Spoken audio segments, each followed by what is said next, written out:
What's up, guys? The first mainline update for 2020 in Warframe has been announced. We are getting some reviews, revisions, and a refresher on old content, and I'm really glad to see this. In my last video where I was asking the question, is Railjack good?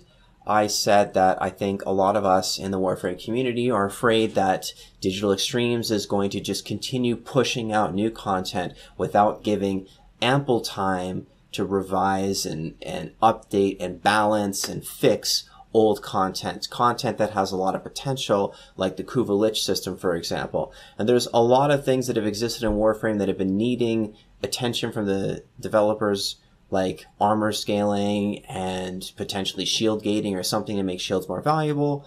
And they've gone back and they're doing some real work on all of that. So this is really great to see. It's long overdue. So I don't want to just go off the rails here and just start talking off points. I want to actually focus on the content in the 2021 mainline thread in the dev workshop. The first point on the 20-point list is the Railjack onboarding changes, and quite simply, they are going to reduce the costs to create a Railjack. I agree with this. The costs were quite high, and it is a lot to ask for players that haven't been playing for a long time and don't have massive stockpiles. And it's good to see now that newer players have an easier avenue to take to get into owning a Railjack. I also really like that they're going to be refunding the costs that the discount costs to the players that have already built a Railjack, and they're also throwing in a couple of rush drones in as well. This is a really good nod to the players that have already built it. They really should have done something like that with the new or the latest Nightwave series, where we were able to obtain rewards that we've already obtained before from previous Nightwave series. Not only did that reduce the value of the rewards that we obtained the first time, because now even more people are getting them and they're less exclusive, but also it made it so that at certain milestones along the path through the Nightwave series, the intermission that we're on right now, we got rewards that were useless to us. So it just added insult to injury. We got no compensation for that. We really should have gotten Nightwave credits at the minimum to be able to buy some sort of evergreen reward instead of getting a second copy of a wolf salute emote or another set of wolf armor. I don't want that. And anyway, I don't want to go off the rails on that. What they've done here is good. I'm okay with them reducing the cost, and I'm especially glad that they're refunding me some of the costs that I paid into it. Railjack bug fixes. There's really not much to be said here. There's bugs in Railjack that need to be fixed, and DE has been great for a long time and is still doing a great job of going back and fixing bugs, so it's good to see. Armor, health, and shield. This is a big one. This is a massive change to the meta, and I'm really glad to see it. Shield warframes are going to be more viable than ever. Shield gating is going to be a thing. This is coming with some nerfs to Arcane Aegis, though. So we'll see how well this works. I don't really know how Arcane Aegis is going to work. They changed the wording on it. Arcane Aegis no longer says that it starts regenerating a certain amount of shields per second as soon as it activates. It simply says it increases shield recharge rate. So I think we might want to find ways to reduce the shield recharge delay now to get something close to Arcane Aegis. In case you didn't know, Arcane Aegis in its current form is incredibly strong, and so is Hildren. And I never made a video showcasing my Hildren build because it's secretly OP. It's quite strong.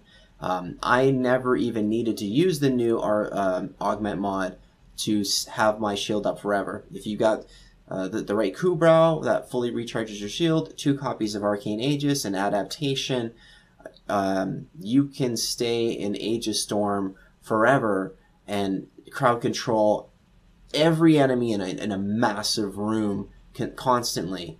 As long as you're getting shot at here and there, you're good to go. It's really strong. And in terms of tankability and survivability, you can actually shield tank quite well right now, but adding this little extra bit is going to be great for those of us, or for any Warframe that's shield tanking but hasn't taken it to the extreme where they, like I've just given, for example, where you've got the arcanes and every little thing is geared towards keeping your shield alive.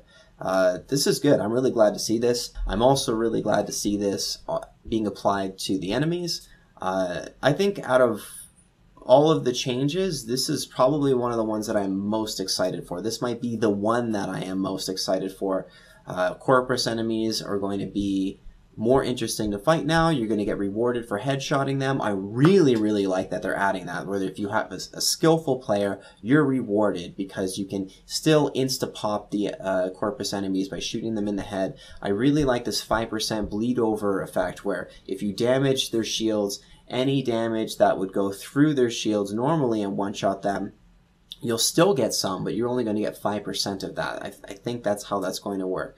So if you have a sniper rifle and you shoot them in the body, and it would normally one-shot them, you're going to completely destroy their shields, and then 5% of that extra overflow damage will still go through. So if you have a sniper rifle that still has insane amounts of damage, you can still one-shot through body shots to kill the enemy. I think that's how that's going to work. But when they start getting higher up in level, it's going to be more like 2 shots to kill them. So this is good to see. Infested damage. So infested are going to get a buff to their damage. Infested are like the most pathetically easy enemies in the game, except for some cases. I will say that if you're doing something like an arbitration against infested, an arbitration survival, they gave us what we wanted, and I'm really glad for this. In case you didn't know, when arbitrations first came out, the survival arbitrations had this weird mechanic where enemy spawn rates were reduced drastically, and it was a really weird metagame. You were really just starved of resources, and the best way to survive a long period of time was to utilize game mechanics that you're never taught, but you can learn through reading and talking to other players. You'd have to find a room with many entrances leading into it, be as fast and efficient as possible at killing enemies, and really had to juggle just getting an enemy here, an enemy there, and quickly going out and grabbing, turning on life support, then going back to the room, and make sure you're killing enemies along the way as you're going towards the life support. It was a really weird way to play it, and I didn't really like it. A lot of players didn't like it, and they brought back regular spawn rates. So now when you play a survival mission in an arbitration, you have the full amount of enemies spawning that you normally would at that level, and it's more fun. And what I noticed is that when you have multiple Eximus infested units, which you start getting in higher and higher volumes as you get later into arbitrations, you're going to have a lot of difficulty maintaining your energy, and this made the infested much more difficult in that kind of situation. But through most of the game, you don't have that many Eximus infested units, and you don't have that much issue with them draining your energy, so bumping up their damage seems like a nice buff to me. I think that they needed something. I think they need something else that makes them kind of more interesting in terms of their difficulty, but this is a nice step in a good direction, in my opinion. So for those of us that want to see more difficulty in Warframe, this is what we want, a nice little buff to an enemy archetype. AI aimbots, the 5th point. I never knew this. I have a video where I talk about enemy accuracy algorithm, and I didn't know that the higher level the enemy, the more accurate they were. So they said in the dev stream, and if I understand this correctly, not only are they less accurate at higher levels, but they also take longer to get to their optimal level of accuracy. DE doesn't have a lot of information out there, as far as I'm aware, on how the enemy accuracy algorithm works. It is something that I am very interested in because I want to know just how powerful Nyx's passive is. I want to know how effective it is to increase my agility or my evasion by 6%. What effect does that have? Because if you don't know what it is to begin with and how it works in the formula, then it's hard to assess how valuable these things are. So anyway, we'll see how it is. I think that these changes combined with the shield gating changes are going to make Nyx a much more viable Warframe. That's really one of the biggest issues with Nyx, in my opinion, is that she's so squishy. So this will very likely help Nyx become a more viable Warframe. The next point on their list is the removal of self-damage and replacing it with self-stagger. I have really mixed feelings about this. I think in the long run, I'm going to get over it, but for a long time now, I liked that there was self-damage because it rewarded skillful play.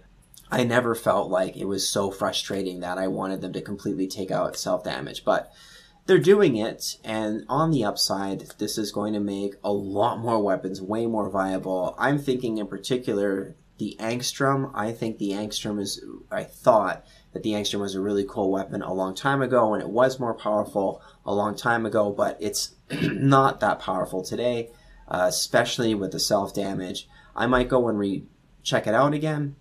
I might try it out with Mirage again, or something else, but we'll see what happens. I got mixed feelings about this, like I said, but generally it's probably a good thing. I think a lot of people are going to be happy about this, so we'll see what it's like moving forward. Excavator and shield scaling changes. This has been a much needed change for a long time. I don't think there's really much to say about this. I'm glad that they're doing it. Sentinel mod, shared usage allowed. This is so far my favorite quality of life improvement. Anything that has to deal with companions and the annoying little interface problems with companions and the time wasters with them is good in my opinion. So with Sentinel mods, now you can have the same primed charged shell on your weapon and on the Sentinel weapon, and there's no conflict there. This is a little bit of a buff to Sentinels, and it's also a little bit of a reduction to grind for players, because now you don't have to grind 2 copies of the best mods to increase the damage on your weapons. One for you, one for your Sentinel. And my favorite part is that you don't have to juggle these 2 copies and try to remember which one was on your weapon and which one was on the Sentinel weapon, and build a weapon and then go put your Sentinel on and then have this conflict pop up and go, oh, you've got the same mod on both of them, and go, oh, okay, and you got to go back and fix it. Like, it's just an annoying little thing after a certain point, because even if you have put in the time to build 2 copies and gone through the grind, you would still occasionally run into that annoying little issue. So that's not going to happen anymore. I'm happy with this. I think that this is great. I think, honestly, once you've gone through the grind to build one primed Ravage or something like that, or prime target cracker or whatever. Target cracker wouldn't work out of Sentinel anyway, but you know what I mean. Once you've gone through that grind, I think you've earned it. Grinding a second copy to buff up your Sentinel weapon is just kind of like over the top level of grind. So that's good to see. Arcane changes. There are some major nerfs happening to arcanes, which is, again, yay. Okay, like, I know it's like mixed feelings. It's like, oh, this sucks, they're nerfing stuff, but this is good for the overall health of the game. The game is too easy, so nerfing arcanes needed to happen. Particularly for me, the one that I saw and I was like, oh man, Arcane Aegis. I use Arcane Aegis a lot. Yeah, it was quite powerful, and it's not going to be so powerful now. And now, if I'm playing my Hildren, I might actually have to like get out of Aegis Storm once in a while and cast my second ability. But it's like, really, that's the way it was designed in the first. You weren't supposed to stay in Aegis Storm forever. I don't think that's what they intended it to be like. So, a good thing. It's probably a good thing, a needed thing. It's probably good for the health of the game to have these nerfs to the arcanes. They didn't release details on Operator Arcanes. There are some ridiculously powerful Operator Arcanes. Magus Lockdown is really strong. Magus Repair trivializes the content and makes it so that you never need to use health pads or health orbs, and it makes healing Warframes much less valuable. So, they're probably going to be nerfing that, and I think that would be a good thing. I think they buffed some arcanes, at least one. The one where you pick up a health orb, they increase the radius and increase the effect, so that's good to see. Greater than 100% status having meaning. This is a really good change. One of the things that Digital Extremes is doing with this major update is putting in more consistency in the rules in the game. And if you go and look at some other stuff online, in particular there's a YouTube channel that talks about game design, that's all they do. They're called Extra Credits, and one of the things that they really promote is consistency in your rules. Like Dark Souls, for example, is a very difficult game, but the rules are consistent all the way through the game. Warframe is not like that at all. There's so much inconsistency in the rules, and a lot of that is them trying to figure out ways to balance things, and this is why I'm glad they're going back to fix things, because stuff like this happens where they're changing the way status effects work. So if you apply multiple effects of slash procs, it's beneficial. If you apply multiple effects of radiation procs, it's useless beyond just refreshing the radiation proc.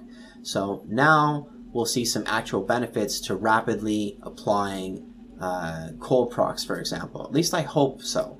I hope that it's not just going to be where the first 2 instances you apply the status effect has a neat and interesting effect, and then beyond that it's useless. I want it to be something like corrosive procs, for example, where applying it is effective all the way until their armor's completely stripped or until the enemy's dead or whatever kind of thing. So we'll see what they do with this, but this is a good step in a good direction. Also, I forgot to mention that with the changes to shields, they are also changing the status effects a little bit, particularly slash. Slash damage, slash procs are not going to go right through shields and into the enemy's health. They will still do damage over time. They're going to apply regular slash damage, not true damage, to the shields. So they'll still be effective for taking down the shields and also for preventing the enemy shield regeneration to kick in. I also forgot to mention that shield recharge delay is going to be changed to 1 second, provided that your shields are not completely depleted. Once your shields are completely depleted, then it's a 4-second delay, if I remember correctly. And also there's a little bit of an invulnerability timer there.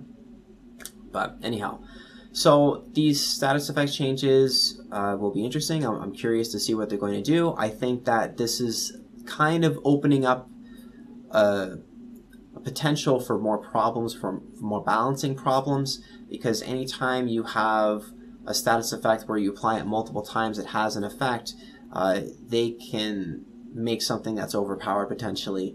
Like, for example, what they did with Railjack, where if you applied the same status effect again, it would ramp up your damage. We'll see what they do. I think that they're probably not going to get it right the first time. I think they're probably going to need to go back and, you know, just put it in, see what happens. There's so many players playing Warframe. We're going to figure out ways to exploit and see how do you edge out one status over the other, and then they'll need to go back, balance it a little bit so that more status effects are effective. Because I'm using the Queller quite a lot and I have cold damage on it, I'm really hoping that they do something cool with cold damage and that it's a more useful status effect. Grenade markers. This is a really good change, actually. I think that this goes back into the whole having consistency in the rules. Most high damaging abilities in Warframe are telegraphed, so if the sniper rifle is going to shoot at you, if an enemy sniper will shoot at you, you'll see this red laser. You're going to hear that very obvious sound that they're leading up to shoot, and you have a chance to react to it. If you're fighting a boss, for example, like, for example, the Plague Star event boss, they'll swing, or they'll arc up their weapon, and then they swing down, and you have a chance to react to that.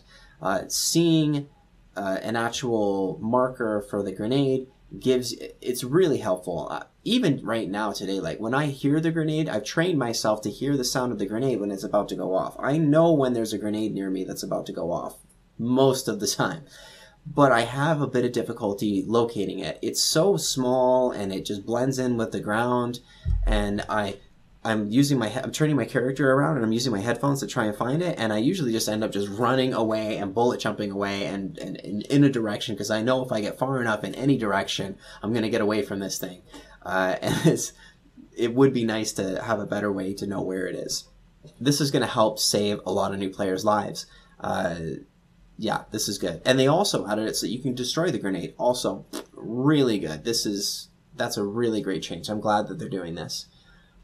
Mind you, it's much less likely that you're going to die in a one-shot because of shield gating now anyway, but yeah. Well, that was it. That was a lot of stuff to talk about. Now I'm going to have to go back and edit all of that. Now, I'd like to just toss in a little bit of state of the channel information here. I think I might have developed a process for creating videos that works well with my schedule, provided that my schedule with my work and my life stays the same. I might be able to make videos on a more consistent basis and make more higher quality videos, more well-edited videos like the one that you're watching right now. That being said, I feel incentivized to make more videos when people actually watch my videos. So if you watch my video, please give it a thumbs up or leave a comment or something. That helps motivate me to make more videos. And I recommend you check out one of my other ones. Check out the most recent one I made, Is Rail Jack Good? Or check out my video, the Kuvelich Endgame. Both of those videos I spent a little more time on editing, and they're more similar to this one right here. All right, well, thank you for watching, and maybe I'll be making another video next weekend. Bye.